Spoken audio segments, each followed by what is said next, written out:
ibu hamil tuh biasanya ngiranya USG feto itu berarti ada alat yang khusus atau tapi enggak. Jadi maksudnya itu adalah berkunjung ke dokter subspesialis feto maternal agar diperiksa secara detail. Salah satu dari penyebab utama prematuritas ketuban itu sakit gigi atau kecacatan di bayi itu nggak bisa kami apa-apain. Lah kalau nggak bisa diapa-apain, ngapain harus diperiksa kan gitu kan?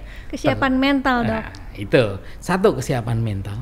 Yang kedua adalah antisipasi. Beberapa kelainan bisa kita selamatkan kalau dia datang di tempat yang tepat. Hari ini aku kedatangan Dokter Purnawan Senoaji. Ini dokter kandungan subspesialis feto maternal. Bener dok?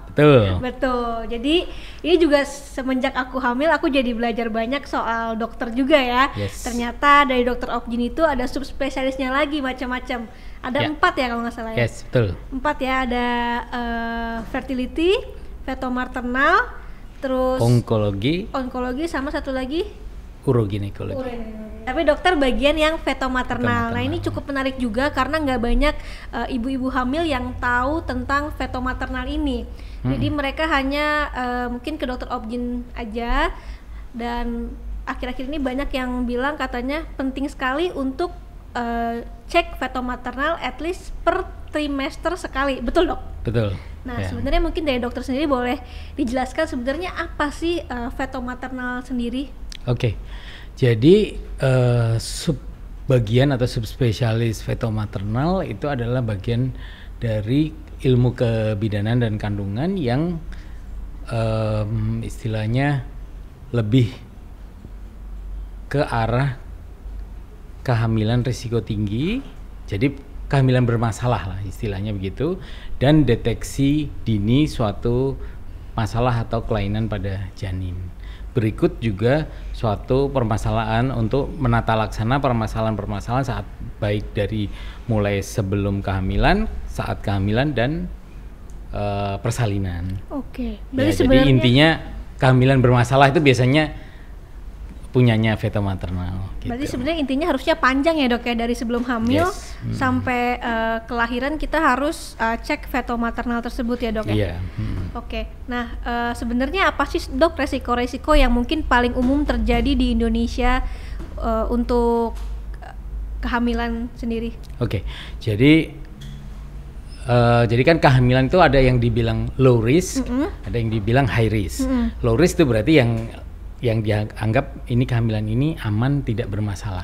Nah, kita kan tetap harus memastikan apakah kehamilan ini aman, tidak bermasalah atau tidak. Nah, itu kan berarti perlu dibedakan dulu. Nah, kehamilan yang bermasalah atau high risk pregnancy itu bisa dilihat dari si ibu ini memang sudah punya penyakit sebelumnya, jadi pre-existing condition. Jadi kondisi sebelum kehamilan itu sudah jadi patokan satu. Yang kedua, permasalahan yang terjadi saat kehamilan. Berarti setelah hamil baru nongol nih masalah-masalahnya. Yang ketiga adalah gaya hidup atau lifestyle atau paparan, namanya terpapar oleh zat-zat atau terpapar oleh rokok segala macam. Terus yang berikutnya dari sisi demografi dia, usia gitu. Jadi usia juga termasuk dari patokan gitu. Jadi mesti harus ada dulu yang menjelaskan apakah pasien ini miliknya dokter SPOG umum.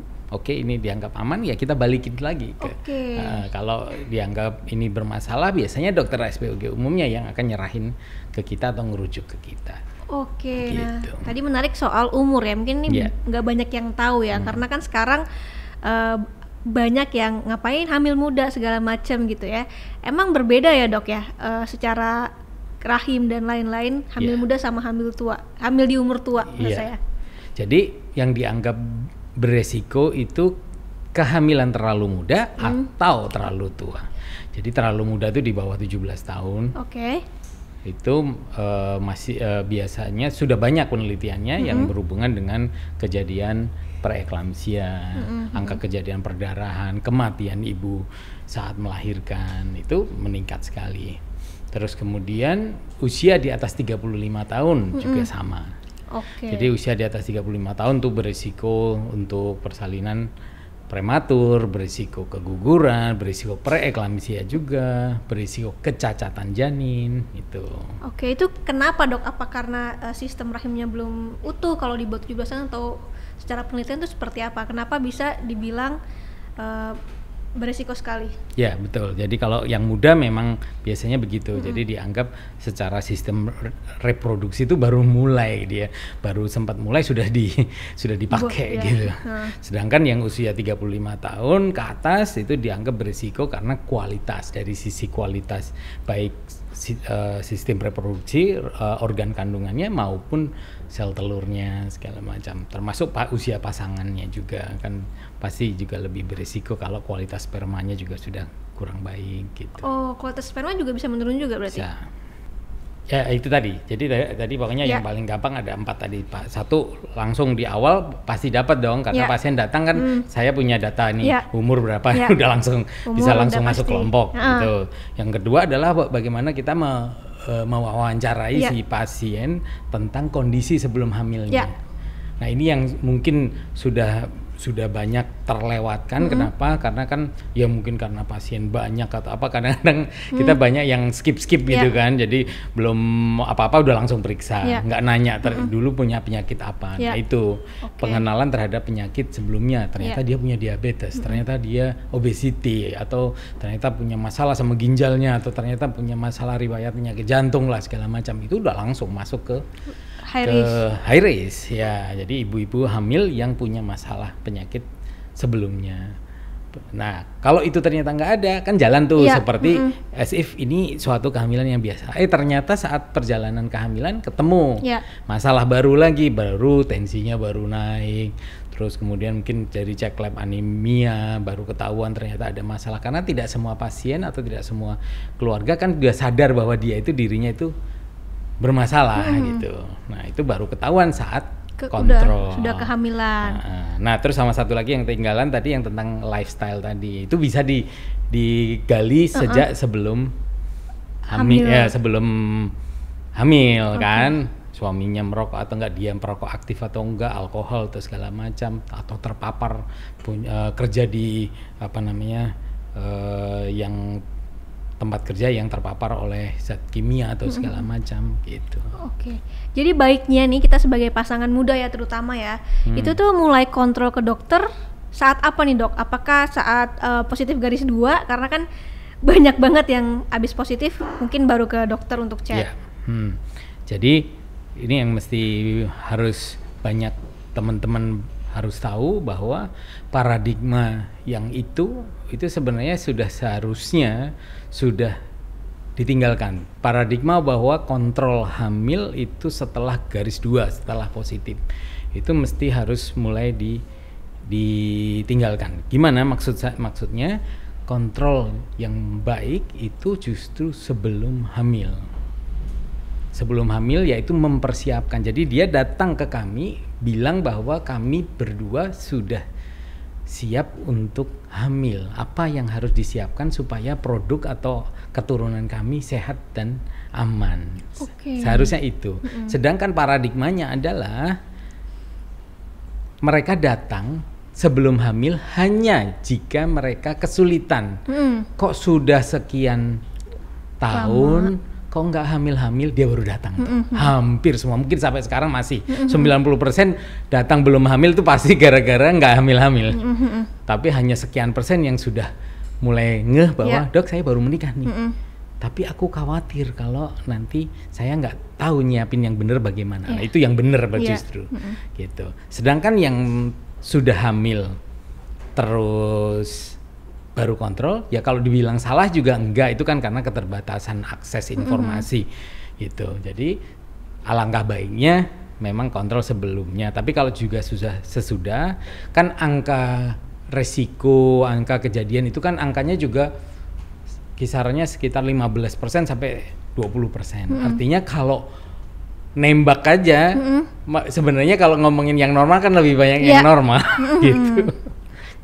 Persennya lebih banyak yang normal ya. Iya, tetap. Cuman kan balik lagi. Nah, kalau kita sebagai orang yang ngadepin semuanya kan saya nggak harus ngomong angka 15% ini angka yang tinggi gitu.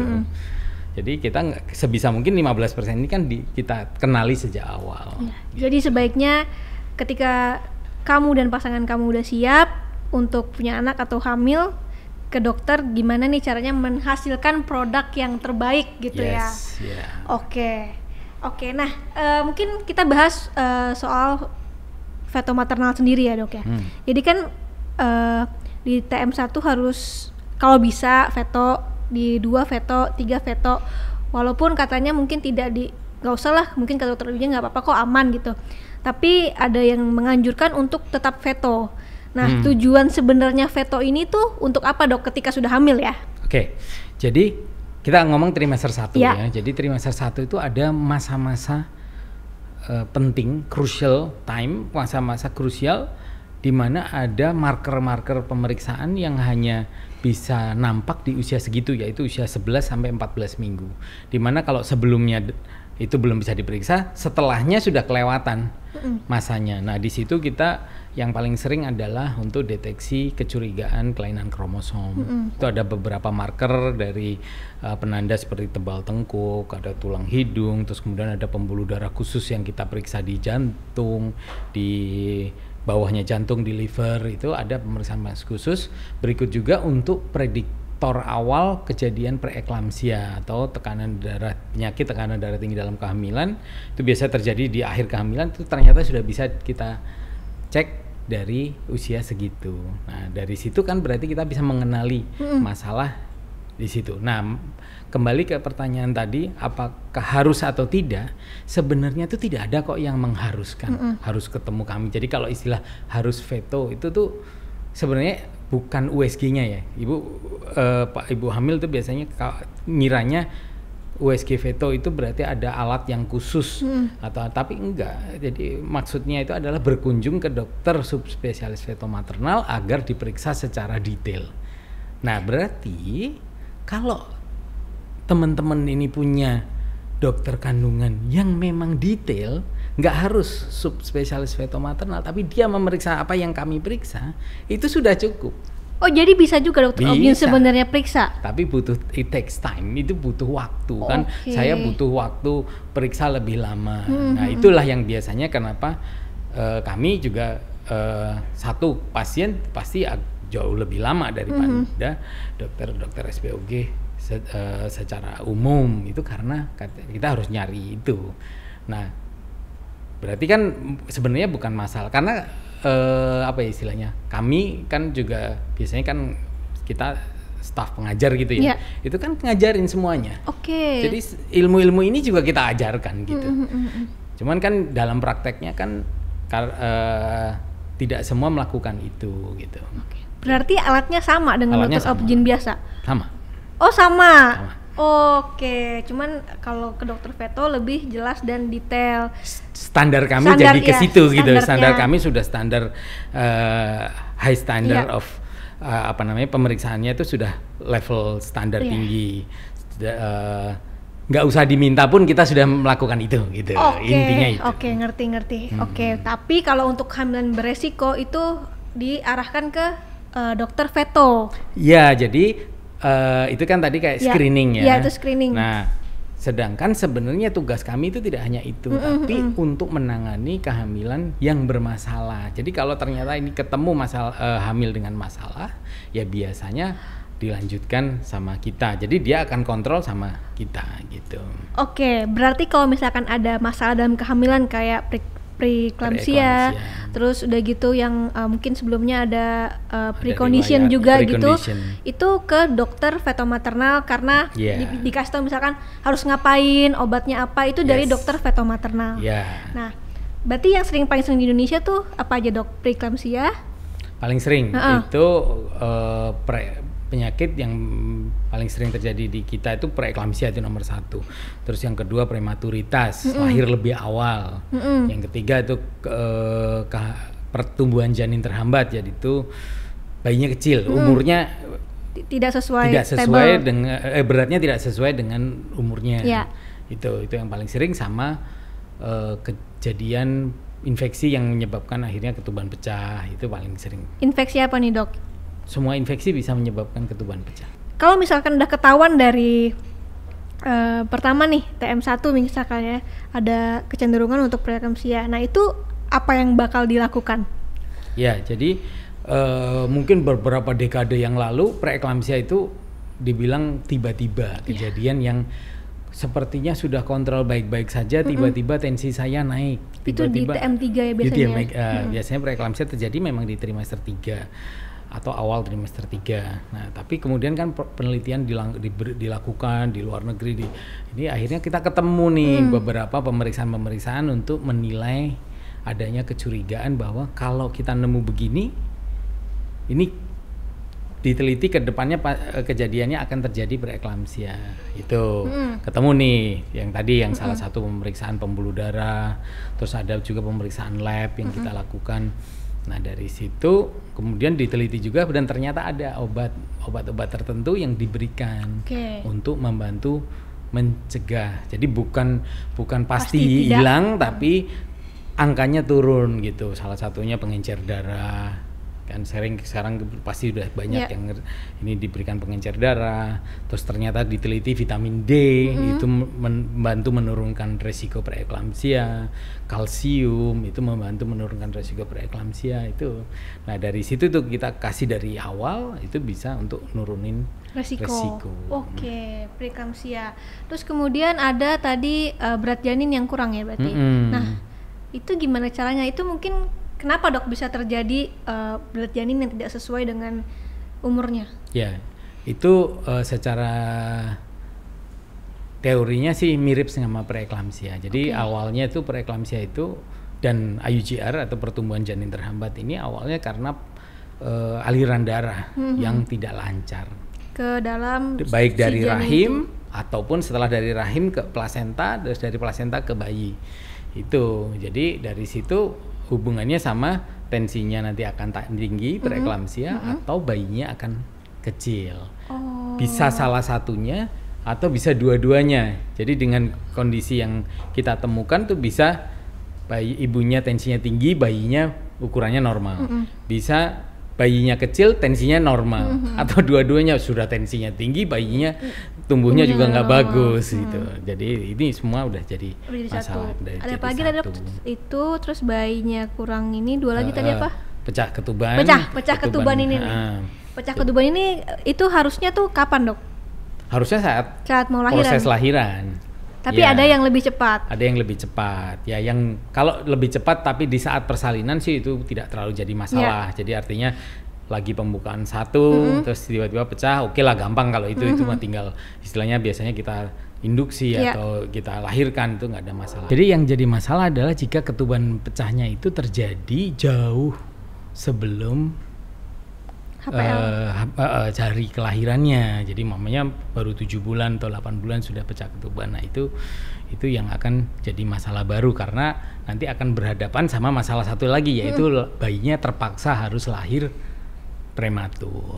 Kalau prematur kan berarti masalah di bayi lebih banyak, belum matang paru-parunya, terpaksa harus rawat di NICU sampai ternyata angka kejadian kematian bayinya juga lebih tinggi dibandingkan kalau dia bisa nyampe ke usianya. Bicara soal ketuban sendiri, kenapa bisa mengakibatkan ketuban pecah di mungkin ke bulan ke-7 atau ke-8 gitu? Ya, jadi paling sering itu penyebab ketuban pecah itu infeksi. Infeksi. Infeksi itu bisa dari mana-mana, tidak harus dari infeksi yang hubungannya sama area situ gitu, area kandungan atau area kewanitaan, tapi semua bentuk infeksi bisa menyebabkan pecah ketuban. Itu yang mesti belum banyak yang tahu. Infeksinya tuh kayak infeksi virus berarti? Apa aja? Bakteri gitu? Bakteri, virus, itu bisa mana aja. Contohnya sakit gigi, itu bisa. Itu salah satu dari penyebab utama prematuritas sama pecah ketuban itu sakit gigi. Diare gitu? Ya jelas. Oh iya? Nah cuman penyakit-penyakit tertentu kan pasien biasanya lebih aware. Aware itu artinya oke, dia langsung diobatin akhirnya sembuh dong gitu. Mamanya diare biasanya langsung diobatin, demam biasanya diobatin gitu. termasuk penyakit-penyakit yang rada serius, kayak namanya demam berdarah, tifus, terus zaman kita pandemi itu, waduh banyak banget tuh, yang tiba-tiba datang 7 bulan ngocor, keluar darah, pecah ketuban, itu banyak sekali kejadiannya. Nah itu contohnya. Nah kenapa saya tadi mengutarakan tentang infeksi gigi, karena gigi itu yang biasanya dicuekin. Jadi karies atau gigi bolong segala macam kan ada proses infeksi, tapi satu, pasien ogah ke dokter gigi, dua, malah salah persepsi bahwa kalau hamil gak boleh ke dokter gigi. Nah itu ujung-ujungnya malah terjadi malah infeksi yang berkelanjutan, ujung-ujungnya bisa aja bikin kontraksi, pecah ketuban. Berarti boleh dok selama hamil ke dokter gigi? Bukan boleh lagi, wajib. Dari 0 sampai 9 gak ada larangan sama sekali? Wajib. Oh, jadi saya tuh sebenarnya pernah dok, waktu bulan ketiga itu saya cabut gigi bungsu, karena sakit kan, nggak tahu tiba-tiba sakit gitu kan. Terus saya tuh baca kan di Google atau media sosial katanya nggak boleh, tapi akhirnya saya tanya dokter Azen, dia bilang boleh, ya akhirnya saya cabut langsung kan. Dan ternyata dikasih kan? Boleh kan? Dikasih. Berarti itu untuk mengurangi resiko. Justru itu.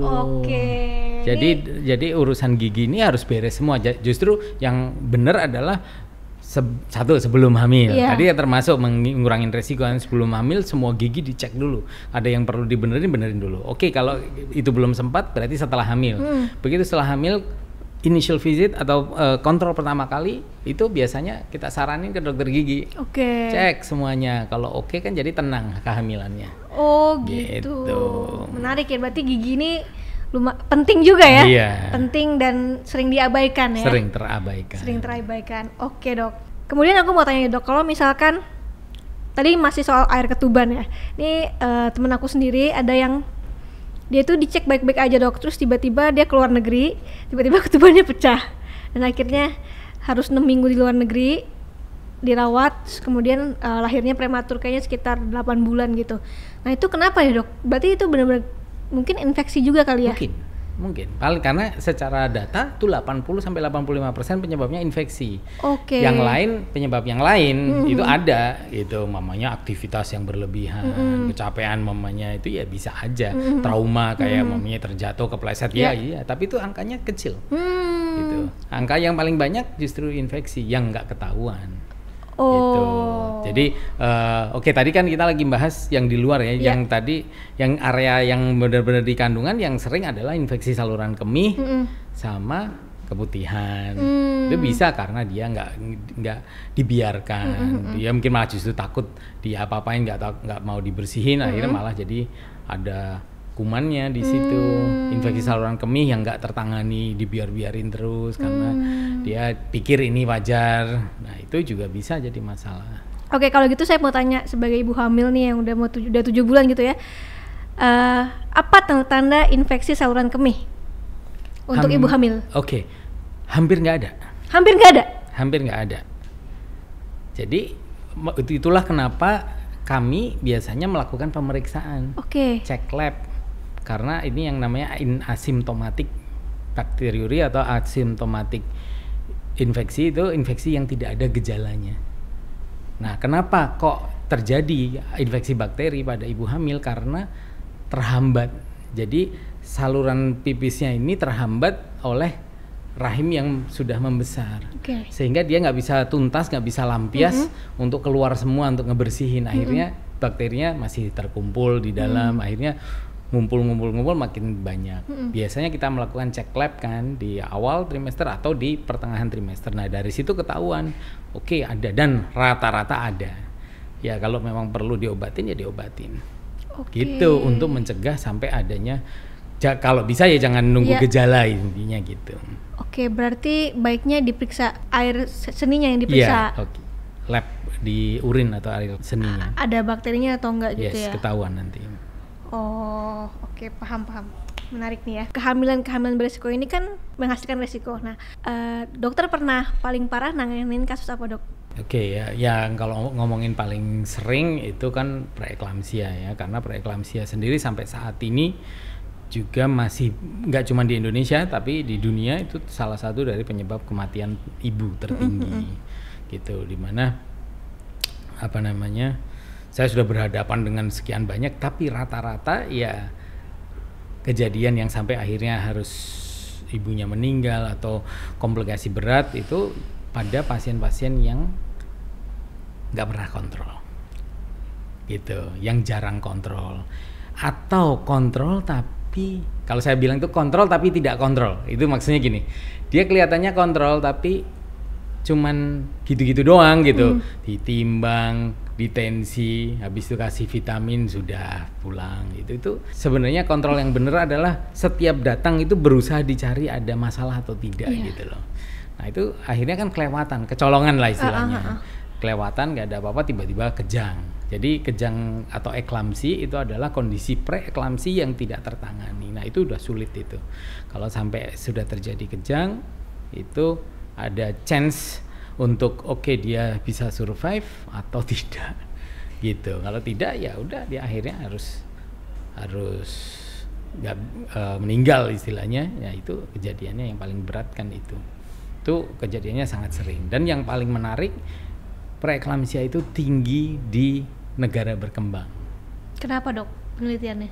Beberapa case itu sepertinya ya teorinya itu ada hubungannya sama status gizi. Sepertinya kalau analisa saya itu seperti itu. Karena ada hubungannya sama asupan negara-negara dengan asupan kalsium yang rendah, itu angka kejadian preeklamsianya lebih tinggi gitu.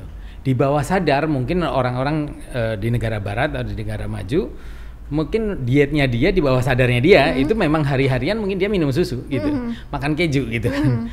Itu sejak kecil dan sampai besar, jadi sehingga mungkin asupan kalsium di negara itu bagus gitu.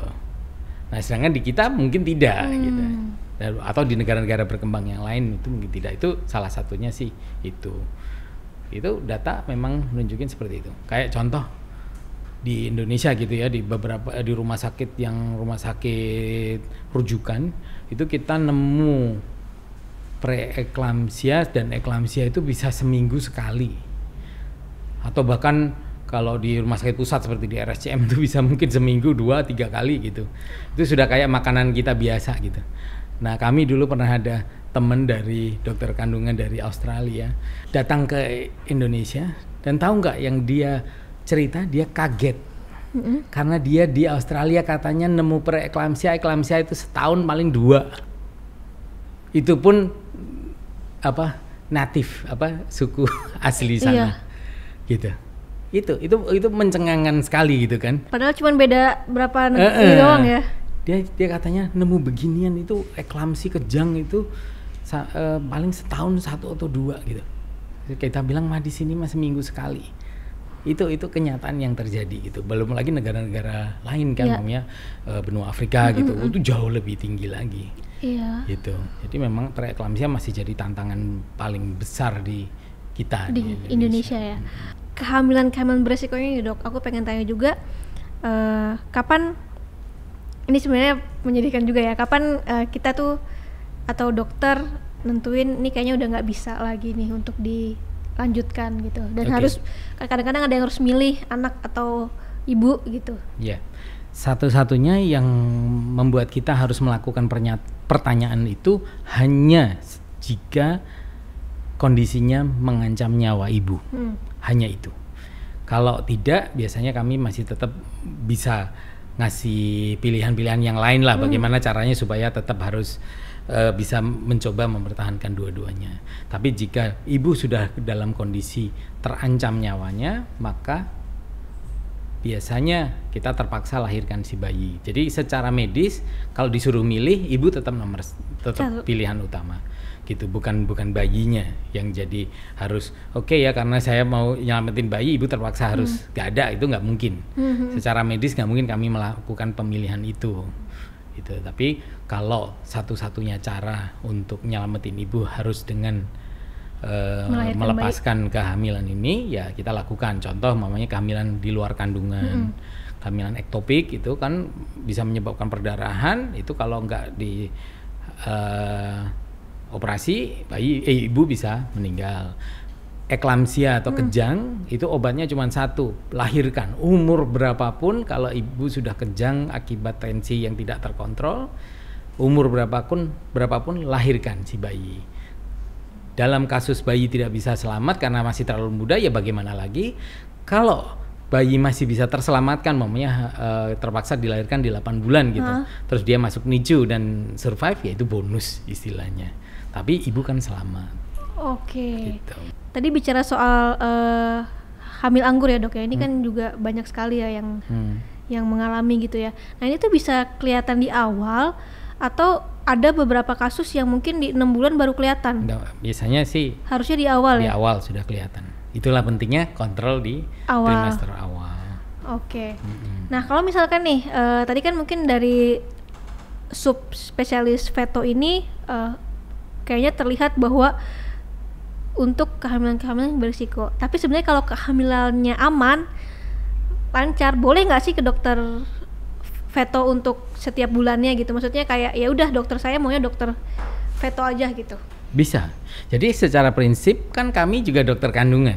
Kami spesialis obstetrik ginekologi SPOG yang mengambil pendidikan ekstra yaitu untuk kekhususan kehamilan risiko tinggi yaitu feto maternal.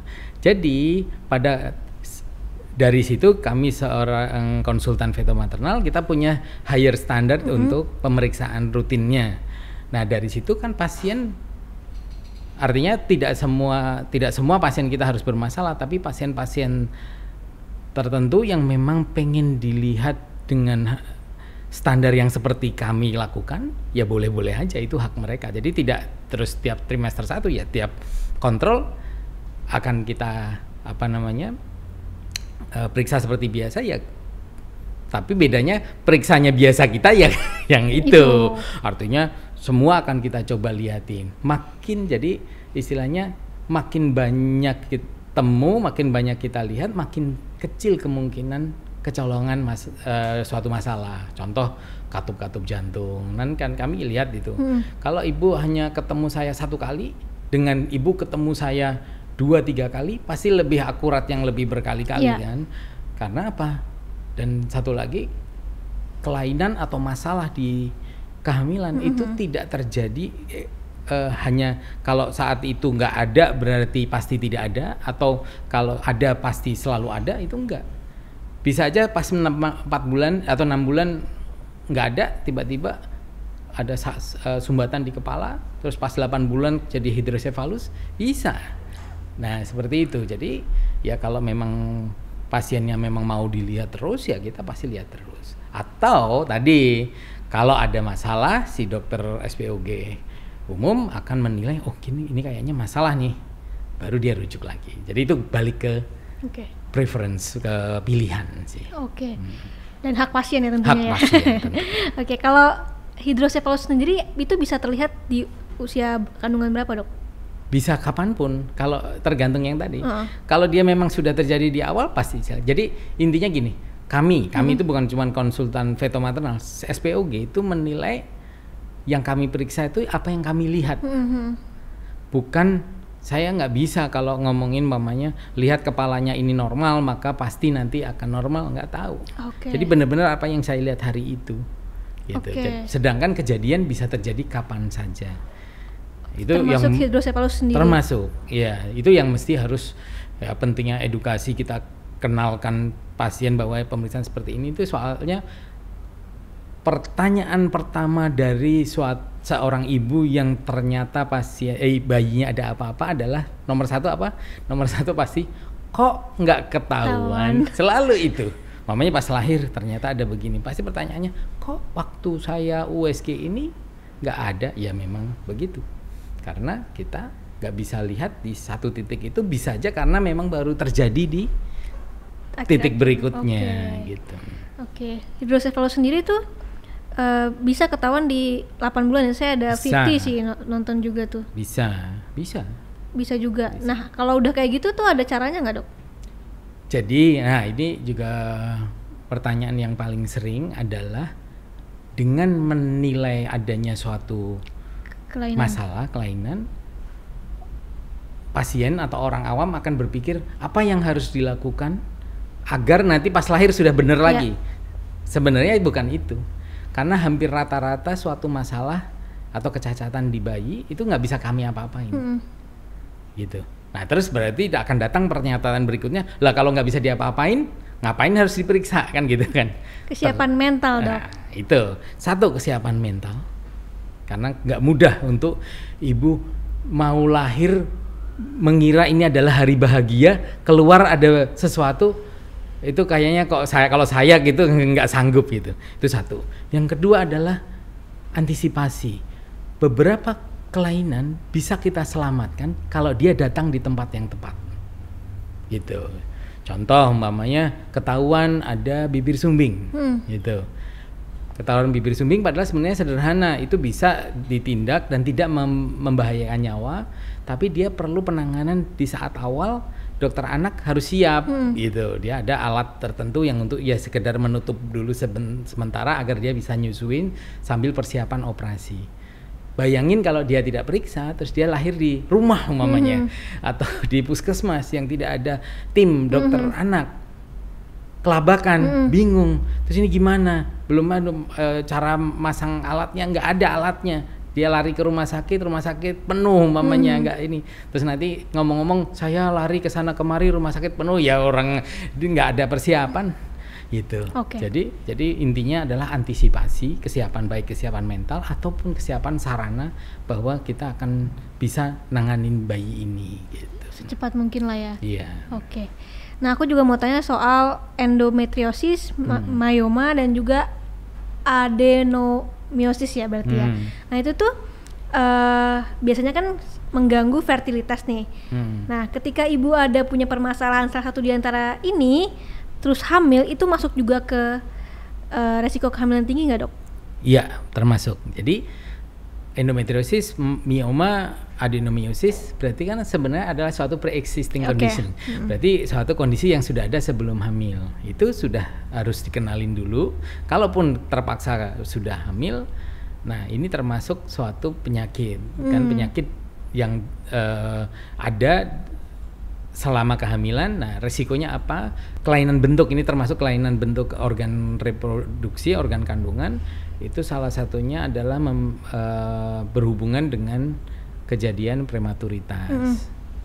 Itu apa logikanya? Yaitu rahim yang ada benjolannya, akhirnya kan si bayinya jadi istilahnya kayak terdesak. Ini khususnya pada yang ukuran-ukurannya besar. Kalau cuman myoma 2 cm, 3 cm enggak, cuma segini. Tapi kalau maunya gede ada yang itu, nah itu bisa menyebabkan lahirnya jadi lebih awal, kontraksi, terus akhirnya pecah ketuban.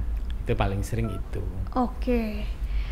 Nah, ibu-ibu dengan hamil dengan risiko tinggi, apakah itu harus disesar untuk lahirannya atau masih bisa normal? Oke. Ini pertanyaan bagus. Jadi mode of delivery atau jalur persalinan itu tetap tergantung kondisi terakhir si ibu ini bagaimana, ibu dan bayi ini bagaimana. Ibunya kondisinya stabil karena kita sudah kenalin masalah sehingga maunya tensinya jadi terkontrol, contoh ya diabetes mamanya, terus kita bisa tangani. Akhirnya saat mau lahiran diabetesnya sudah tertangani. Ibu anemia karena ketahuan sudah diberesin dulu sehingga sudah tidak anemia, kan berarti resikonya sudah membaik lagi, ya nggak ada masalah gitu. Bayi ternyata tadinya kecil, terus kemudian karena kita ketahuan sudah mulai diperbaiki gizinya, aliran darahnya dibagusin, akhirnya bagus lagi, ya bisa lagi. Jadi tidak selalu kalau nemu ini masalah pasti operasi sesar, tidak. Bisa lahir normal, sangat bisa sekali. Jadi murni tidak bisa normal hanya jika di saat itu terjadi kondisi yang jika dilahirkan normal bisa membahayakan ibu atau janin. Oke, berarti tetap bisa ya. Bisa. Jadi pilihannya tuh ada di terakhir lah ya. Iya. Oke. Nah, ini juga menarik juga dok. Ada ibu-ibu yang hamil, dia baru tahu mungkin 7 bulan dia hamil, atau bahkan ada yang nggak tahu tiba-tiba lahiran tuh juga ada dok. Iya. Nah, ini tuh kenapa ya dok bisa terjadi seperti ini, dan ini tuh termasuk beresiko tinggi nggak ya? Jelas, kalau ngomongin resiko tinggi itu termasuk resiko tinggi karena apa? Intinya dia mempersiapkan pun tidak. Saya nggak yakin dia berarti minum vitamin, jelas tidak, ya kan? Makanannya juga kita nggak tahu apa yang dia konsumsi, bagaimana lifestyle-nya dia, kita juga nggak tahu gitu. Tapi sebenarnya kejadian ini atau yang disebut cryptic pregnancy ini, jadi ini sebenarnya sesuatu yang murni hanya karena dia tuh nggak berasa aja. Satu bisa karena dia memang nilai ambang rasanya itu sangat rendah, jadi nggak sensitif gitu. Bisa karena kegemukan mungkin, atau memang kan ada orang tuh yang lebih tahan sakit gitu, itu bisa. Atau dia denial di awal. Denial itu pasangan sulit hamil, kok tiba-tiba ada yang aneh, tapi dia rasain, maksud sih, tapi nggak mau periksa. Kuncinya juga di situ. Kondisi-kondisi itu kalau dia periksakan karena dia merasa ada yang aneh, pasti ketahuan kalau hamil kan. Gitu. Sama satu lagi punya gangguan haid. Biasanya jarang haid, jadi karena dia memang tidak haid, dia merasa bahwa ini bagian dari masalah, bahwa dia ini gangguan haid, padahal ternyata dia makin gede, tapi dia tetap merasa ini mungkin gemuk aja, ya udah pasti nggak akan ketahuan. Gitu. Iya itu agak aneh juga sebenarnya, 9 bulan nggak haid itu kok kayak nggak ada apa-apa gitu ya. Jarang terjadi sampai 9 bulan karena biasanya di 5 bulan itu dia merasakan gerakan bayi. Iya, tapi disitulah dia periksa harusnya. Iya betul. Tapi ada juga yang 9 bulan. Aku kemarin baca satu artikel 9 bulan. Itu mungkin sama sekali dia karena dia yang tadi tidak sensitif. Tidak sensitif. Ini rasa bayi ini apa katanya kali ya. Oke, mungkin terakhir Dok. Ini pesan buat calon orang tua lah ya. Atau calon pasangan yang ingin punya anak, seperti apa saran dari dokter, dan kemudian apa yang harus dilakukan untuk mendapatkan produk yang terbaik. Jika suatu pasangan suami istri ini berencana hamil, mulailah dengan paradigma yang benar, yaitu memeriksakan sejak sebelum hamil, saat mereka sudah merasa siap untuk mendapatkan keturunan. Itu periksakan tidak cuma istrinya tapi juga suaminya. Jadi yang tadi saya sebutkan mempersiapkan itu supaya dua-duanya itu dalam kondisi optimal, sehat dua-duanya. Kalau ada masalah benerin dulu. Masalah baik penyakit, mamanya ketahuan ada penyakit, seperti tadi ada miom lah, ada kista lah, atau mungkin labnya bermasalah, ternyata punya diabetes, itu obatin dulu. Nggak usah buru-buru hamil dulu. Obatin dulu, semuanya prima, semuanya optimal, baru dibikin hamil. Itu sendiri sudah menyelamatkan sekian persen dari kemungkinan masalah di bayi. Nah, setelah itu kan hamil nih. Setelah hamil baru kuncinya adalah kontrol rutin yang serius, artinya benar-benar dicari benar, terus ada masalah atau tidak, terus lanjut kontrol rutin, berikut dengan nutrisi, dan kalau perlu suplemen ya vitaminnya ya juga harus rutin. Pada kondisi-kondisi yang baik seperti itu, biasanya kejadiannya pun akan baik, artinya kehamilannya tidak akan, kalaupun beresiko bisa resikonya rendah atau resiko tinggi tapi bisa tertangani dengan baik. Oke, berarti harus dari sebelum hamil mempersiapkan kesehatan supaya dapat produk yang optimal gitu ya Dok ya. Oke, terima kasih banyak Dok sudah hadir di sini dan sudah memberikan edukasi yang luar biasa.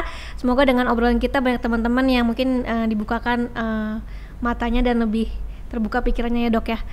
Thank you banget.